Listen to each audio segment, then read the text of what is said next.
They say Christmas is the season of love and reunion, a time when every lost soul finds its way back into the arms of family.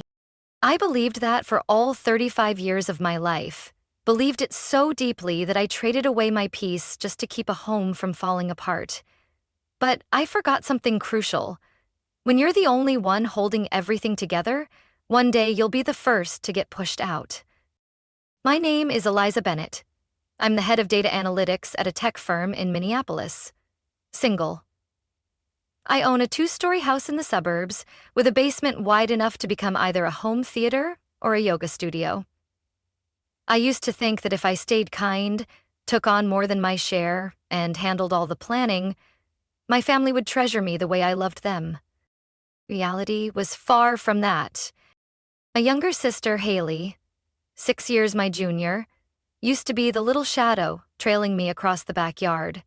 When Mom was busy logging receipts at the library and Dad was fixing air conditioners late into the night, I was the one braiding Haley's hair, making her snacks, teaching her how to write letters to Santa.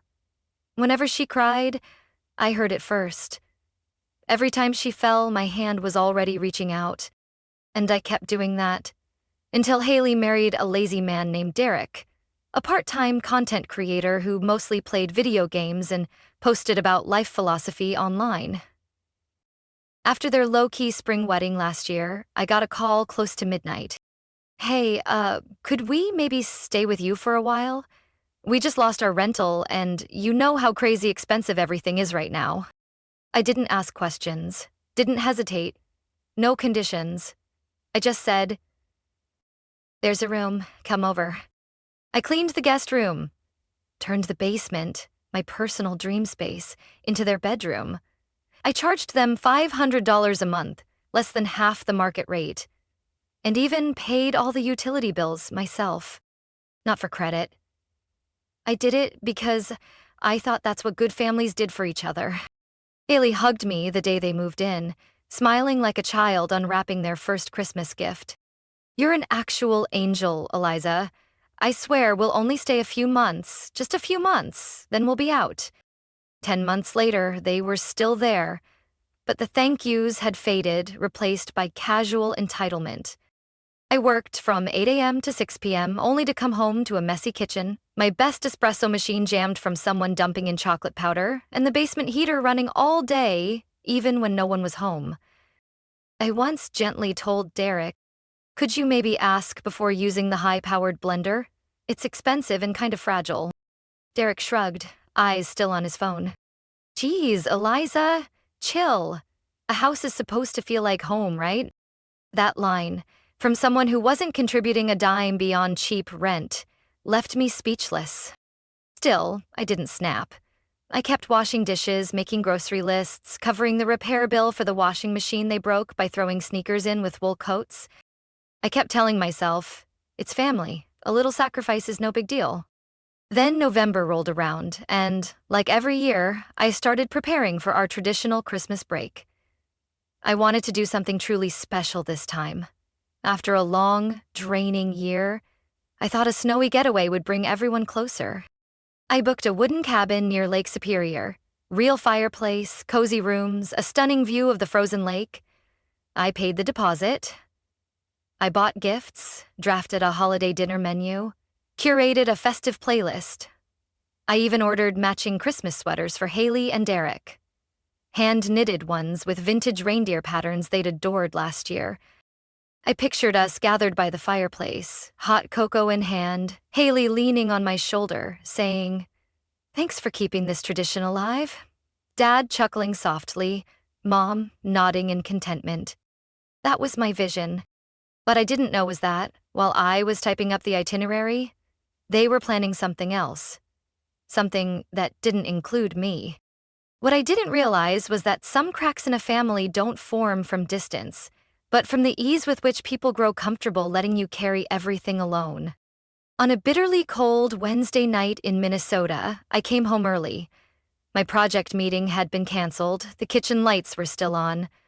Upstairs was quiet, so I assumed they were out, until I heard laughter echoing from the basement. I walked down, intending to unplug the space heater since our electric bill had been absurd lately. Then I froze. Haley's voice rang out, giddy and excited. I still can't believe they've got an actual hot spring on site. Plus, the spa service is to die for. All the suites face the snow. It's like a fairy tale. Derek laughed, clearly sipping something fancy. Sick of that wooden shack in Duluth. Feels like camping in winter. Same thing every year. This Colorado plan is genius. Stopped breathing. Cabin in Duluth? I'd booked that. They were talking about another trip, one I clearly wasn't invited to. My chest tightened as Haley continued, a little softer but still audible. Eliza will be fine. She's always so busy. Honestly, I think she might actually prefer staying home alone. I stepped onto the last stair. They both looked up, faces drained of color. Derek's glass clinked nervously on the table. Eliza, you're home early? Haley, I asked, voice low and steady. What trip are you two talking about? Derek shifted in his seat. Haley avoided my eyes. The family decided to switch up the holiday plans this year. Instead of Duluth, we're going to Colorado. The family? I repeated. Yeah, Mom, Dad, us. That's all. I stood still. And when exactly were you going to tell me? Haley swallowed. Derek looked over at her, then said flatly, Haley thought you might not come. You're always busy and kinda strict with trips. Everything's planned to the minute. Strict? I echoed. I planned those trips so everyone could enjoy themselves. I booked the cabin, bought the gifts, did the cooking. Because no one else would lift a finger. But you always control everything, Haley said, trembling slightly. Last year, I just asked if we could swap the chicken for beef and you gave me the death stare. I turned away, done arguing. On my way up the stairs, I pulled out my phone and dialed Mom. She picked up after 2 rings. I heard the family's going to Colorado this year, I asked. She hesitated, then replied, Well, yes. Your dad and I thought the Duluth cabin was a bit small and far. Haley said you'd be busy with work, so I requested time off last month. Well, but you're always so tense during the holidays, Eliza. We just thought maybe you'd want a quiet Christmas. You decided I wouldn't go without even telling me, and you call that caring, Mom? Don't make a big deal out of it. Her tone shifted. It's just a holiday. I hung up, my throat tightening like it was being squeezed. Upstairs, I locked the door and didn't turn on the lights. The room was pitch black, but inside me it felt even colder. An hour later, Haley knocked on my door. I didn't answer. She left, but before walking off, I heard her whisper to Derek in the hallway. I told Mom and Dad not to say anything to her. Now look. In that moment, I didn't just feel excluded. I realized I was never really part of the picture they were painting. To them, I was just a walking wallet. The planner, the provider, the cleanup crew, meant to vanish at the right time. The next morning, I got up early like always, made coffee, placed 2 extra cups on the table out of habit, then quickly took them away when no one came down. I deleted the Christmas itinerary from my laptop and stared at the framed family photo on my bookshelf, taken at the Duluth cabin last year. I was the one holding the camera. I started to understand what it felt like to be erased from a story you wrote yourself. No warning, no apology, just silence, as if my absence had been expected all along. Later that morning, I opened my phone only to find an email from the travel agency confirming the cancellation of the Duluth cabin. The deposit, $300, was non-refundable and already deducted from my account. They had used my information. Haley must have pulled it from my laptop in the kitchen, where I usually left it open while researching holiday plans. I sat frozen on the cushioned window chair, a cold mug of coffee in my hands. Since October, for 2 whole months while I was excitedly thinking about roast chicken dinners and warm sweaters, they had been secretly plotting a different trip.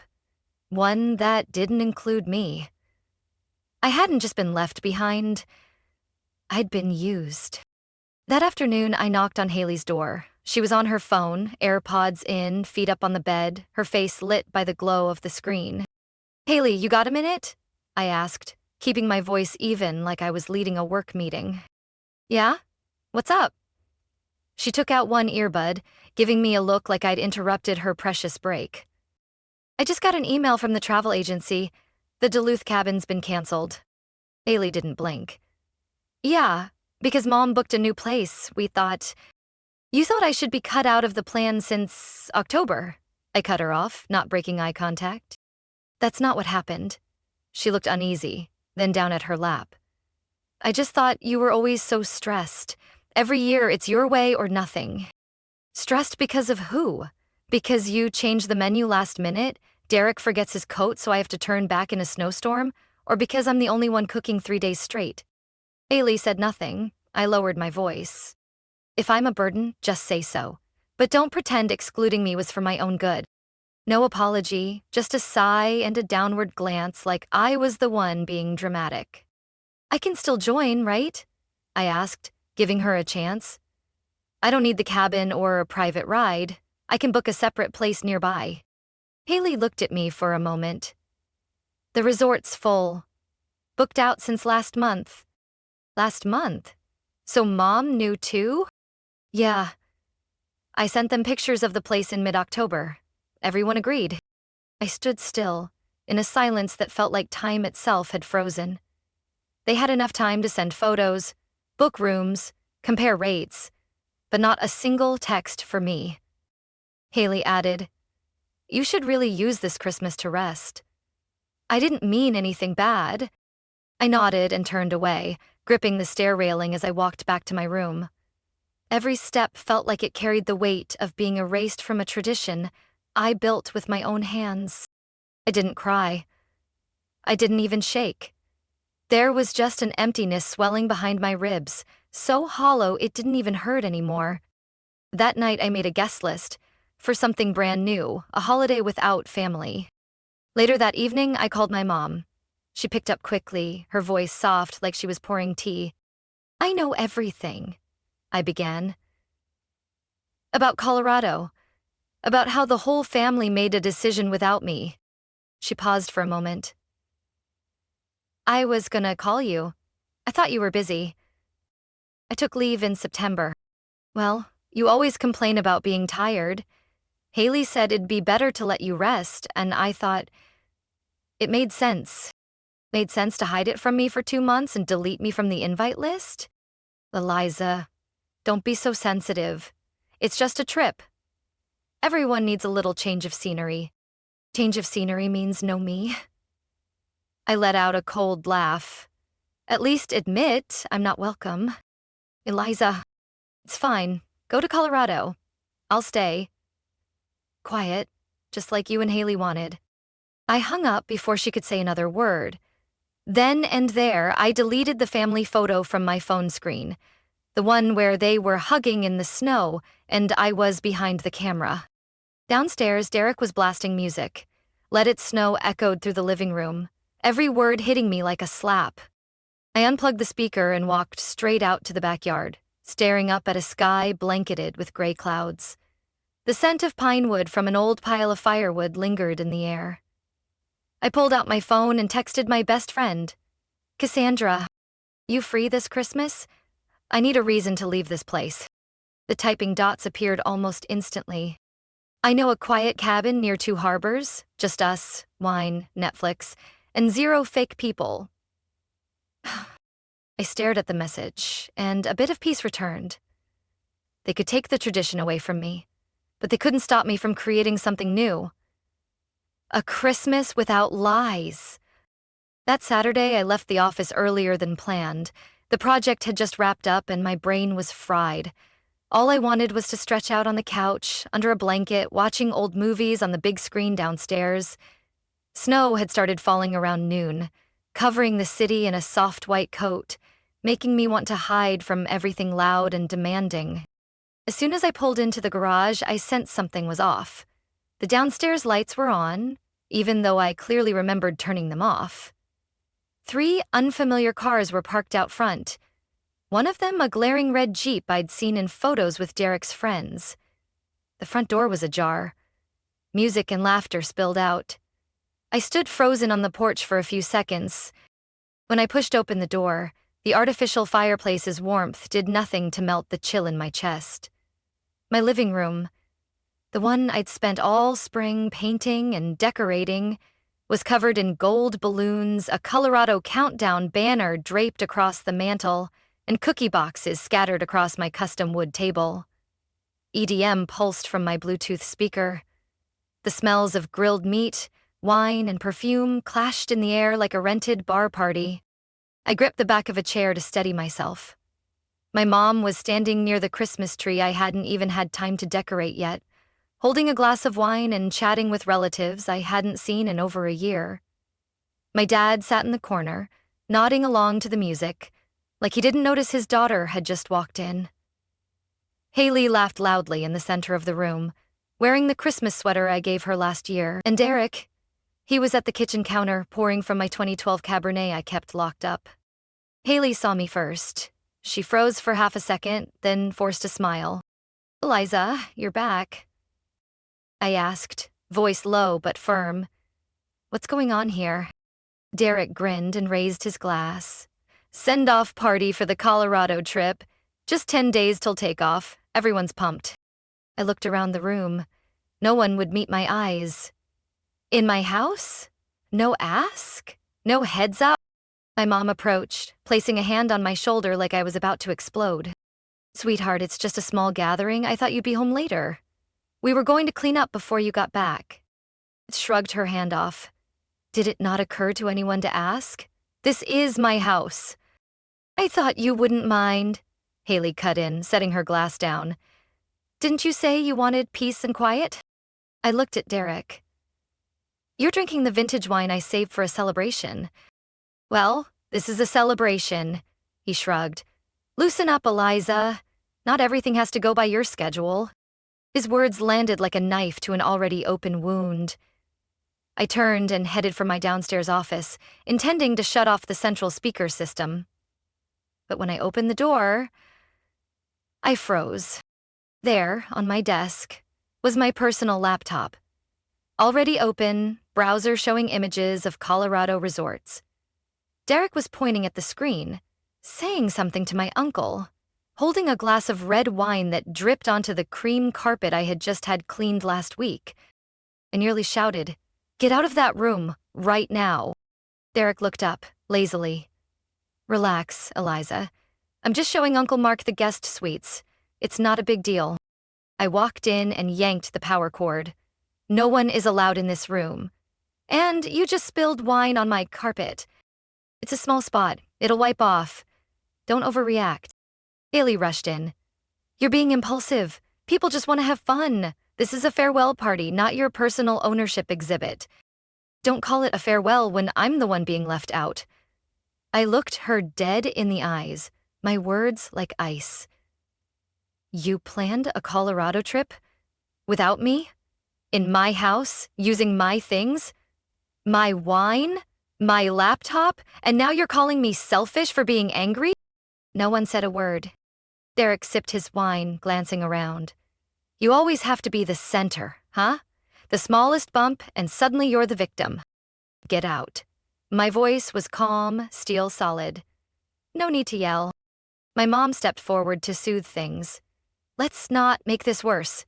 You're blowing things out of proportion. Get out of my house." 30 seconds of silence.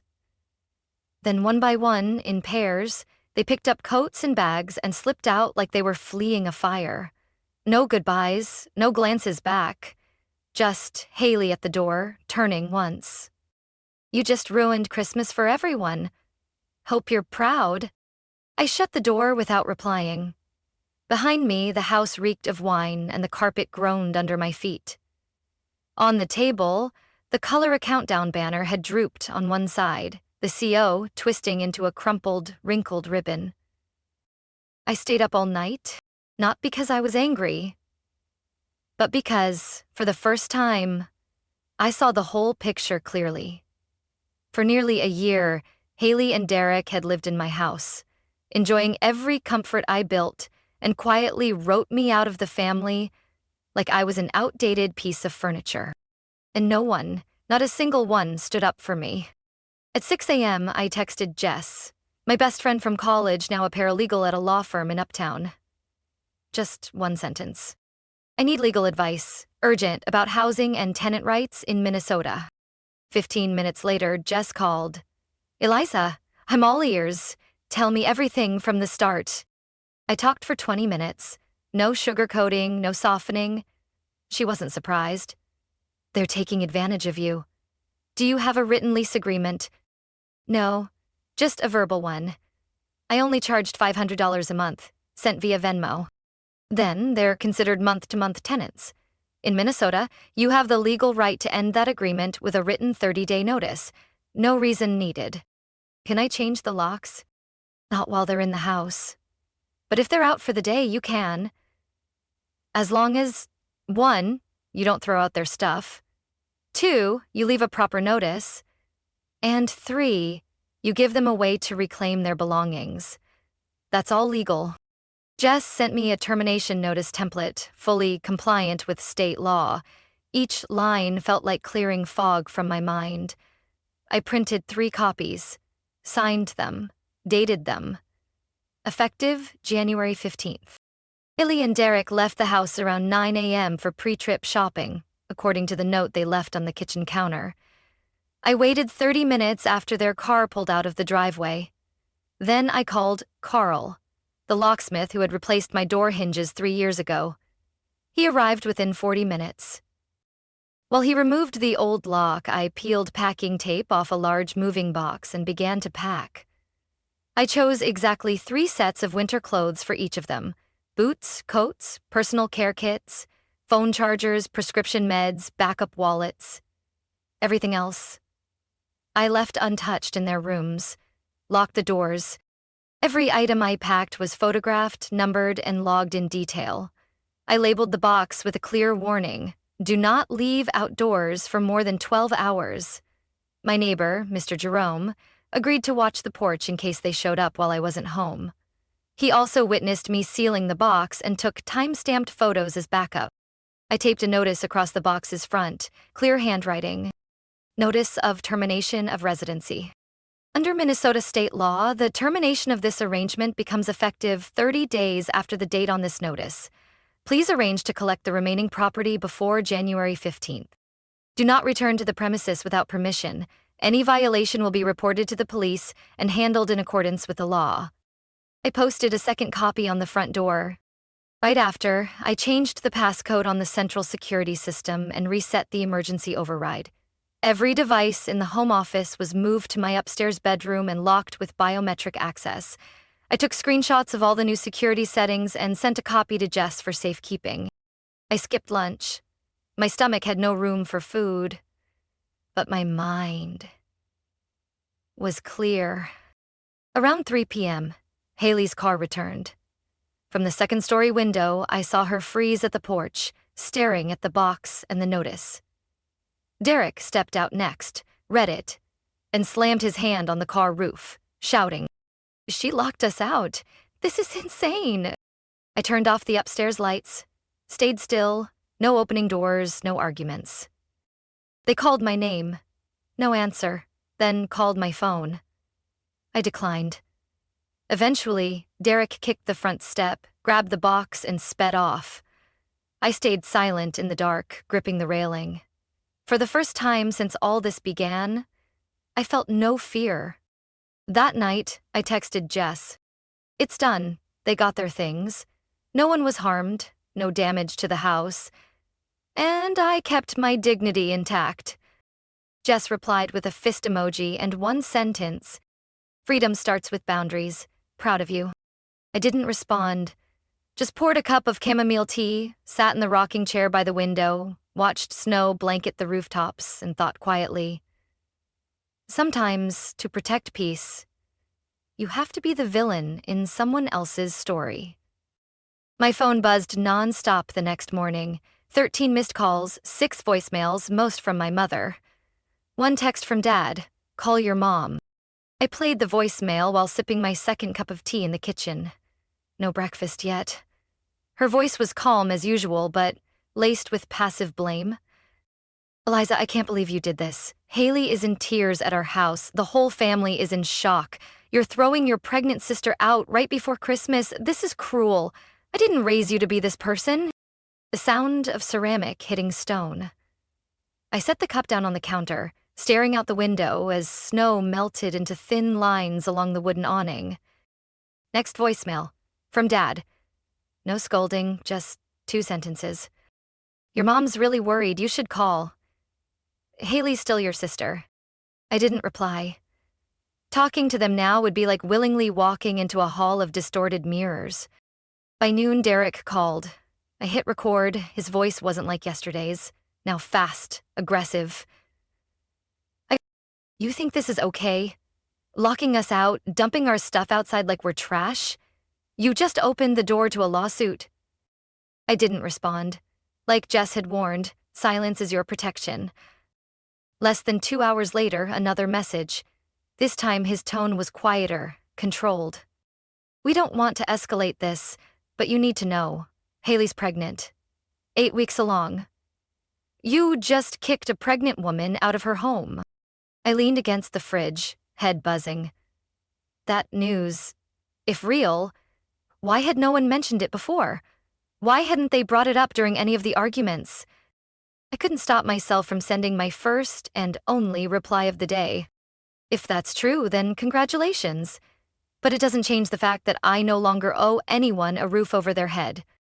Minutes later, Haley's Facebook page showed a long post with a blurry ultrasound image of a barely formed fetus. The caption read, "When you think family is your safest place, and they strip away your last shelter, while you're carrying a tiny life inside. Praying for everyone who's ever been pushed out by coldness disguised as responsibility." I laughed, not out loud, a laugh that echoed only down my spine. Below the post were hundreds of reactions. Sad faces, broken hearts, angry emojis. Familiar names appeared. Aunt Carol, Cousin Lucy, even Haley's old kindergarten teacher left a comment. Can't believe Eliza would do this. Money changes people. Throwing out a pregnant woman, no humanity left. I didn't argue. I didn't post any rebuttals. Instead, I sent every photo, legal document, and itemized packing list to Jess for record keeping. She replied right away. This is classic gaslighting. Don't react emotionally. Everything you did was legal and reasonable.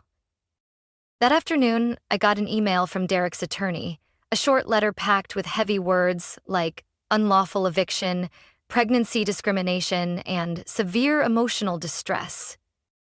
I forwarded it to Jess immediately. She called back, calm as ever. Eliza, this is scare tactics. No lease, no proof you knew she was pregnant before issuing notice. You followed the law perfectly. That night, I received one text from my mother. Do you have any conscience left? Haley's not well. I won't forgive you if this hurts the baby. I set the phone down and stepped out onto the back porch, where the snow had added a fresh, thin layer. The sky was dark, the streetlights casting gold onto the white ground like a stage after a play. I stood still in the cold for a few minutes. No thoughts, no analysis, no armor. I simply acknowledged that real love, if it exists, doesn't weaponize shame in front of strangers, and those who use emotion as a leash erase themselves from the word family. I walked back inside, shut the door, locked it. Outside was the snow. Inside was a clarity no one could steal from me. 3 days after the whole thing blew up online, I still hadn't heard a single breath from the people I once called family. Just the secondhand sighs of distant relatives, some dropping disappointed emojis on my old summer photos, others sending those half-baked messages like, hope you're okay, but maybe reflect a bit too. Wednesday, I was rinsing glasses in the kitchen when Jess texted. On my way over. Someone wants to see you. Before I could ask who, the doorbell rang. Jess, in a moss green sweater, held a paper bag. Behind her was a tall, slender woman with graying hair and a familiar look I couldn't quite place. "Eliza?" Her voice was gentle. "I'm Clara, your dad's older sister." "Aunt Clara?" The last time I saw her was probably at Haley's 7th birthday party. After that, she disappeared from every family gathering. Mom always said she lived in Ohio, didn't keep in touch, a bit cold. But the woman in front of me didn't look anything like the distant label she'd been stuck with. She stepped inside, looked around quietly, then spoke in a soft but firm voice. "I saw Haley's post, and when I read the line, 'Blood doesn't give anyone the right to hurt you,' I knew right away that was your truth, not hers." I blinked. "You believe me?" Aunt Clara smiled.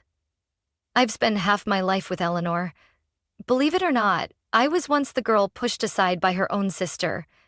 Not like Haley, but enough to recognize the type. Your mom will always frame the story so she's the victim." We sat at the dining table. She didn't pry, just listened, occasionally nodded, as if the details of my story were familiar echoes. When Jess pulled out a bottle of white wine and 3 glasses, I noticed my hands had stopped shaking. At the end, Aunt Clara handed me a small bundle, a hand-painted Christmas globe, marked 2023. I make one every year, by hand, for my daughter and nieces. This year I made an extra. I wasn't sure you'd want it, but if you ever need a new beginning, maybe start with something small. I hung that ornament on the little pine branch I'd propped up in the corner. Not a real tree, not flashy, but it was the only thing in this house I didn't feel the need to protect from someone. The next morning at the office, Lucas, our lead dev, was already standing by my desk. "Eliza," he said hesitantly, "your family stuff, we've seen it. I didn't want to intrude, but if you ever need someone to check your home security system or just grab a coffee after work, just say so." That one simple offer nearly choked me more than 100 fake apologies ever could. That afternoon, Carla, the HR rep and office clown, printed out a picture of a cat in a reindeer hat and taped it to my monitor with a note. "Still need Eliza to run Christmas, otherwise we'll mistake mustard for turkey gravy again." I laughed. Really laughed. Friday evening, I invited Jess, Lucas, Carla, and Mr. Jerome, my neighbor who'd helped watch the boxes, over for dinner. I made butternut squash soup, roasted pork, and apple pie from my grandmother's recipe. It wasn't a fancy spread, but everyone brought something. Mulled cider, gingerbread cookies, fresh flowers. Lucas came last, carrying a small wooden tree with words carved into the base. "Home is where you choose to belong." After dinner, with the lights dimmed and only the soft gold from string lights and candles glowing around the room, I leaned back on the couch and looked at every face at the table. Not one of them shared my DNA. But not one of them ever made me beg to be treated with respect. I remembered what Aunt Clara said before leaving. "Don't let them define you with their version of the story. You have the right to rewrite it from the beginning. No permission needed." That night, I placed another glass ornament by the window and hand-wrote a tiny note to roll inside it. "Family is the people who never shove you out the door, even if you burn dessert." The room that used to be Haley's was now empty. The dent in the carpet still outlined the large suitcase Derek dragged out of the house 3 weeks ago. I stood at the doorway, took a deep breath, holding a can of soft, cream-colored paint I'd bought yesterday at the hardware store. It took me one afternoon to repaint the walls, 3 more days to replace the lighting, install new shelves, and clean out layers of dust buried under the old bench. I didn't hire anyone. I did it all myself. Every brush stroke, every nail driven into wood was a quiet declaration. No one comes back in here unless I say so. The basement, Derek's former zone, became my reading room. A tall leather armchair, soft amber lighting, shelves lining the wall, and a low table just big enough for a tray of cookies, and the therapy journal I had just begun. After a 2-hour talk with Jess, I finally agreed to see a therapist. Dr. Langford's office sat on the 6th floor of an old building near downtown, where the hallway always smelled faintly of mint. She didn't press, She just looked me in the eye and asked, "Eliza, who was the last person that made you feel unconditionally safe?" Such a simple question, but it echoed the entire way home. I couldn't remember. Not my mom, not my dad, not Haley. None of them ever asked if I was tired. When I cooked 3 meals a day, drove them to outings, or gave up my own room so they could start their new life, I spent the first 6 sessions building a relationship blueprint, as Dr. Langford suggested, not a list of enemies, just a framework of boundaries. Who was allowed in my home? Who had the right to know personal details? Who could contact me directly? Who needed to go through someone else just to leave a message?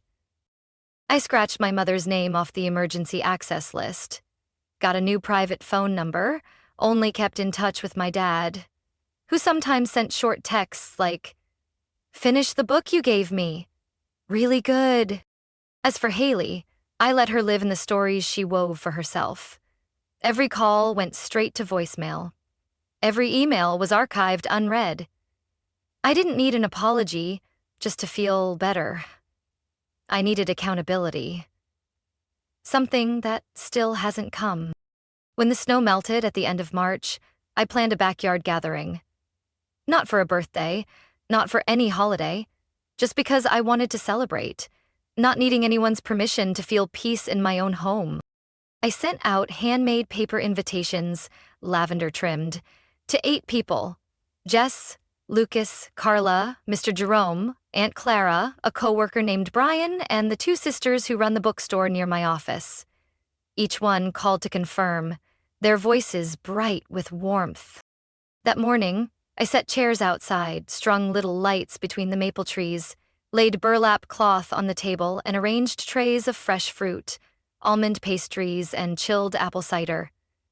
Not one recipe came from my mother. No playlist chosen by Haley, everything was mine. Jess arrived first, carrying a mini lavender pot. Lucas brought a cooler filled with craft sodas. Carla showed up with a tray of fox-shaped cookies. Because we all need a little cleverness to survive our families. Aunt Clara swept in like a breeze, wearing a white linen dress and holding an old photo album. Inside were pictures of me as a child she'd secretly kept for over 30 years. As the sun dipped low, we sat in a circle. No one brought up my family drama. No one looked at me like I'd done something wrong. They asked about work, shared favorite salad recipes, teased each other when Carla spilled wine on Lucas's shirt. The laughter was light as air. In that moment, I looked up at the wooden sign I'd hung on the fence. "This space is for those who don't need to share blood, but always share kindness." I wasn't waiting for a blessing from my mother. I didn't hope Haley would show up crying for forgiveness. I no longer wondered if Dad should have stood up for me more. I just sipped my chamomile tea, heart as light as the morning mist, and realized I had healed. Not because they changed, but because I stopped waiting for them to. Family doesn't have to share your last name. They just need to never make you question your worth. Eliza's story is a powerful reminder that sometimes the ones who call themselves family are the ones who hurt us most.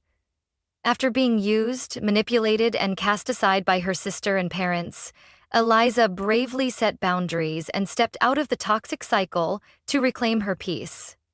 Through her healing journey, she discovered that family doesn't have to mean shared blood, but rather shared respect, love, and a space where you never have to justify your existence. What's your take on Eliza's choice? Was she too harsh? Or was this the only way to protect herself? Share your thoughts below, and don't forget to follow the channel for more heartfelt family stories to come.